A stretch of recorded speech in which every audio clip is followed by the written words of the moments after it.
No livro do Apocalipse, capítulo número 3, verso de número 20, nós encontramos uma verbalização de Jesus para a igreja de Laodiceia. Ele vai dizer: eis que estou à porta. Ele diz: eis que estou à porta e bato. Se alguém ouvir a minha voz e abrir a porta, eu entrarei em sua casa, cearei com ele e ele comigo. Quero que você entenda que Jesus deixa claro, para a igreja de Laodiceia, que ele está à porta. Estar aqui é estado, é permanência. Ele está à porta. Porta aqui é acessibilidade. Ouça o que eu vou dizer aqui rapidamente. Da porta para fora é uma realidade. Da porta para dentro é outra realidade. Da porta para fora é uma regra. Da porta para dentro são outras regras. Vou dar um exemplo. Da porta para fora da sua casa, as pessoas fazem o que elas acham melhor, porque é rua, é livre. Da porta para dentro da sua casa, as normas são suas, tendo em vista que você é o sacerdote da casa. Certa feita, Josué, ele levantou a voz no arraial e disse: porém eu e a minha casa serviremos ao Senhor. Josué está dizendo: a minha casa, ela anda debaixo da direção de Deus, e aqui não tem um plebiscito para ver quem quer e quem não quer servir a Deus. Aqui, como sacerdote da casa, eu estou determinando que a minha casa pertence ao Senhor. Josué, ele era o sacerdote da casa, ele era o líder da casa. E ele não perguntou seus filhos, ele não perguntou sua esposa, ele não perguntou aos demais se queriam ou não servir a Deus. Ele levantou a voz no arraial e disse: porém eu e a minha casa serviremos ao Senhor. Ele está dizendo: nós estamos determinados a servir a Deus. Eu estou determinando que Deus é o Deus da minha casa, que Deus é o Deus da minha família, que Deus é o Deus que rege nesta casa. Uma coisa que me chama a atenção aqui, meu amigo pastor Celton, é que o interessante aqui é que quando eu falo a respeito de Josué, Deus me traz à memória também a pessoa de Asa, A Bíblia diz que Abias dormiu com seus pais e Asa reinou em seu lugar. E a palavra do Senhor diz que Asa fez o que era bom e reto perante os olhos do Senhor. A Bíblia diz que Asa fez o que era bom e o que era reto perante os olhos do Senhor. Agora, o que Asa fez que era bom e que era reto perante os olhos do Senhor? Asa tirou os altares, cortou os bosques, Asa tirou as estátuas e ele ordenou o povo que buscasse o Senhor e que examinasse a Escritura. Asa se levantou como autoridade no arraial e ele chamou o povo para destronar os deuses e ele convocou o povo para que levantasse oração ao Senhor. E um avivamento genuíno, Celton, surgiu no arraial. A Bíblia diz que a terra esteve em paz durante 10 anos no reinado de Asa. 10 anos de quietura. Ninguém lançava uma flecha contra eles. Ninguém lançava um dardo. Sabe por quê? Porque Asa declarou que Deus é Deus no arraial. Ele chamou para si a responsabilidade. E ele levantou como líder daquela nação. E ele decidiu e determinou, ele deu uma ordem. Ele falou: tirai os altares, tirai os postes ídolos. Ordena o povo que busque o Senhor. E o povo começou a buscar a Deus. Asa era a liderança ali. E como líder temente a Deus, ele instruiu o povo pedagogicamente ao caminho do Senhor. Ele instruiu o povo de uma forma metódica para buscar a face de Deus. E essa atitude de Asa, Celton, fez com que aquele povo lograsse 10 anos de paz. Porque Asa fez aquilo que é certo. Outro exemplo que eu vou dar aqui é Josafá. A Bíblia diz que o povo de Amon, de Moabe e de Seir vieram contra Josafá. E alguém veio e disse: Josafá, uma grande multidão vem contra ti da além do mar da Síria. Eis que já estão em Assazon, Tamar, que é Engide. E a Bíblia diz que Josafá teve medo, mas ele pôs-se a buscar ao Senhor. E ele pregoou jejum em todo Judá. E ordenou a todo Judá que se congregasse para pedir socorro ao Senhor. E também de todas as cidades ao redor vieram gentes para buscar ao Senhor. E antes de falar do Apocalipse, capítulo número 3, verso número 20, eu quero dizer para você que esses dois homens que eu citei como exemplo aqui, eles tomaram a rédea da casa, da nação. Eles decidiram, eles levantaram como autoridade e eles determinaram um limite. Eles colocaram uma norma diferenciada e eles induziram o povo a buscar a Deus. E às vezes o que nós precisamos é isso, é tomar as rédeas. O que nós precisamos às vezes é tomar frente. O que nós precisamos às vezes é desligar a televisão, é mandar o menino dormir. O que nós precisamos às vezes é abrir a gaveta, olhar a gaveta da filha, olhar a gaveta do filho. O que nós precisamos às vezes é mostrar que nós somos a liderança da casa, a liderança da família. E eu quero que vocês entendam aqui, uma casa sem liderança, ela vai naufragar. Ela não vai subsistir, ela vai cair. Uma família sem liderança, ela não subsiste. Perceba o que eu vou dizer aqui. Quando o anjo da morte ia passar no Egito, céu, a Bíblia diz que Deus mandou avisar todos os líderes da casa. Os líderes da casa, porque toda a casa tinha um líder. Casa que não tem líder, a menina dorme com o menino, com o namorado. A namorada dorme em casa, o namorado dorme em casa, porque a casa não tem líder. O noivo dorme na casa da noiva, porque a casa não tem liderança. Casa que não tem liderança, a moça veste o que quer, a mulher veste o que quer, todo mundo faz o que quer. Casa que não tem liderança, você precisa se levantar como liderança. O senhor que está me ouvindo, a senhora que está me ouvindo, nessa tarde, sexta-feira, tome posição como liderança. Diga como Josué, porém eu e a minha casa serviremos ao Senhor. Eu e a minha casa serviremos ao Senhor. Já vou pregar, preste bem atenção em nome de Jesus Cristo. Deus está mandando eu pregar, Deus está falando pregue. Olha que coisa tremenda. Deus deu uma ordem para que todos os líderes, sacerdotes da casa, pegassem um cordeiro segundo o número da família. E matasse o cordeiro, colocasse o sangue na bacia, a princípio assasse o cordeiro e comesse tudo o cordeiro. E passasse o sangue na verga da porta, e calçasse a sandália, pegasse o cajado, bolsa nas costas, cinto nos lombos. E o Senhor diz, porque à meia-noite será a vossa Páscoa. Lidere as suas famílias para sair do Egito. Você precisa tirar a sua família do Egito, que é a Netflix. Você precisa tirar. A Netflix só ensina homossexualismo, lesbianismo, safadeza. Irmão, eu nunca vi um aplicativo, irmão, induzir tanto ao pecado. É esse lixo da Netflix e a Rede Globo Televisão. Eles são anti-família. Eles são anti o que é o certo.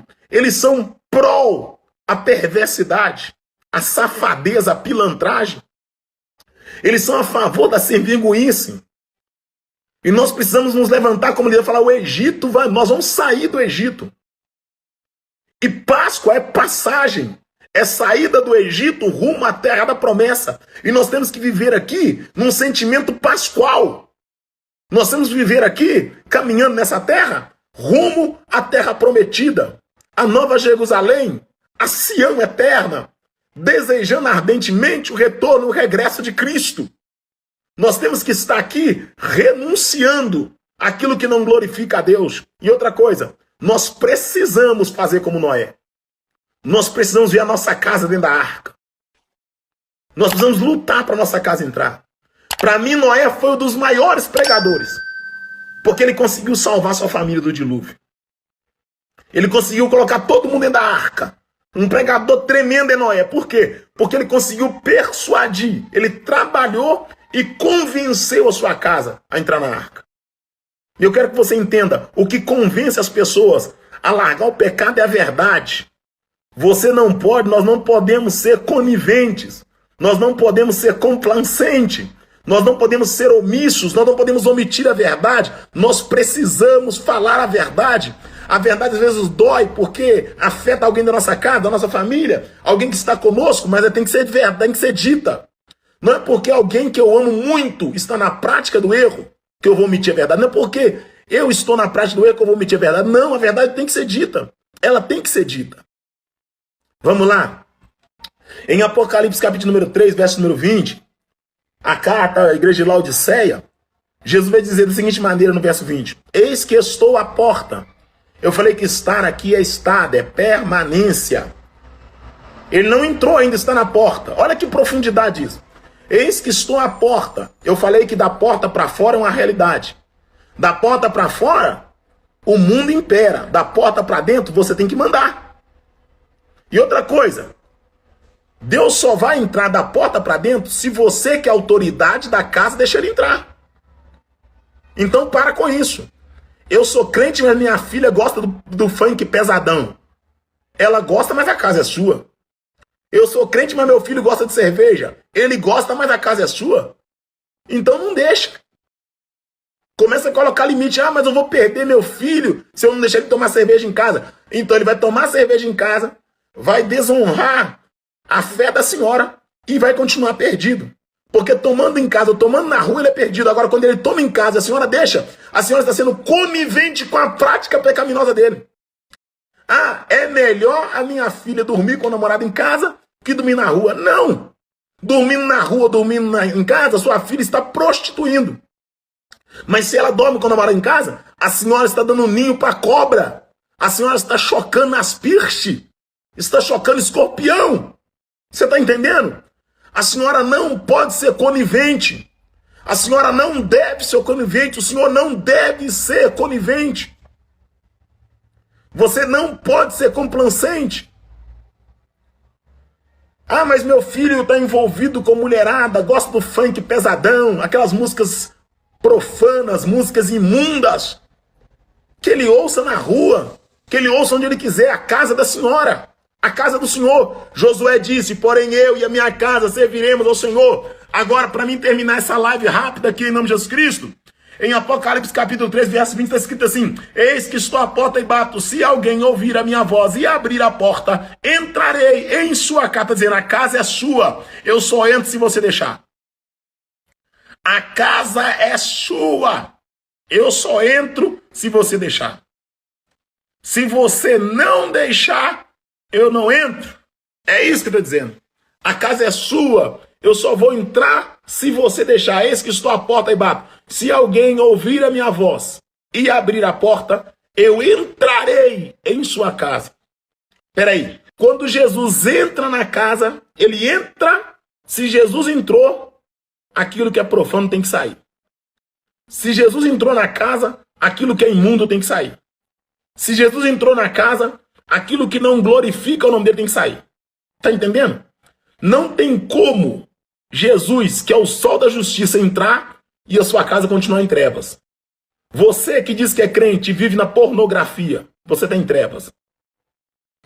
Você que diz que é crente e vive uma vida promíscua, você está em trevas. Jesus falou assim, eis que estou à porta e bato. Se alguém entrar, se alguém abrir a porta, eu entrarei. Abrir aqui é um verbo de ação. Abrir aqui é um verbo de ação. Ele está dizendo, a ação de abrir é sua. E quando você abre, eu entro. E quando eu entro, eu ceio contigo. Ceiar aqui é ter comunhão, comungar. Amém? Compartilhar a mesa. Tá bom? Jesus está dizendo, se você abrir a porta, eu entro, ceio e nós estaremos em plena comunhão. Que Deus abençoe a sua vida, que Deus abençoe a sua casa, que Deus abençoe a sua família em nome de Jesus Cristo, amém? Eu sei que às vezes eu ministro uma palavra que é meio polêmica, alguns ficam meio bravos, outros ficam alegres, mas de fato eu não prego para que vocês sejam alegres, tá? Eu não prego para que eu, Juarez Tavares, seja alegre. Eu prego para que possamos ser mais cheios da presença de Deus, amém? Em nome de Jesus Cristo. Deus abençoe a sua vida, Deus abençoe a sua casa, a sua família. E eu quero que você entenda, o mundo, ele está trabalhando com muita força contra tudo que é santo. E tudo que é sórdido, que é impuro, está batendo com muita força contra a família, né? Contra a sã doutrina. E os dias são difíceis, são dias difíceis. Né? São dias difíceis. Eu estava vindo agora com meu amigo no carro ali e nós deparamos com 2 homens de mão dadas. 2 homens de mão dadas no centro de Belo Horizonte. Tá entendendo? Então, assim, daqui a pouco a gente não vai poder pregar mais assim com tanta veemência contra essa prática, né, do homossexualismo, do lesbianismo, que você não pode ser omisso, você não pode ficar calado, a igreja não pode ficar calada, tem que falar mesmo. Porque se a pessoa está nessa prática, ela vai para o inferno. Ela vai para o inferno, correto? Deixa eu explicar para você aqui. Deus perdoou Davi, que adulterou com Betseba, mas não perdoou Sodoma e Gomorra. Deus perdoou Salomão, eu acredito. A misericórdia de Deus alcançou Davi. Davi teve a consequência, mas não teve misericórdia para Sodoma e Gomorra. Em Levíticos diz que um homem deitar com outro homem como se fosse uma mulher, abominação é. Abominação é. Um homem deitar com outro homem como se fosse uma mulher. Abominação é. E sabe o que é tremendo? Essas séries, essa tal de Netflix, ela instiga o homossexualismo. Ela incentiva. A maioria das séries, fui pesquisar outro dia aqui, a maioria, alguém me falou, a maioria são tendenciosas. Elas induzem ao homossexualismo. Elas induzem ao lesbianismo. Então policia sua casa. Faça como Josué. Porém eu e a minha casa serviremos ao Senhor.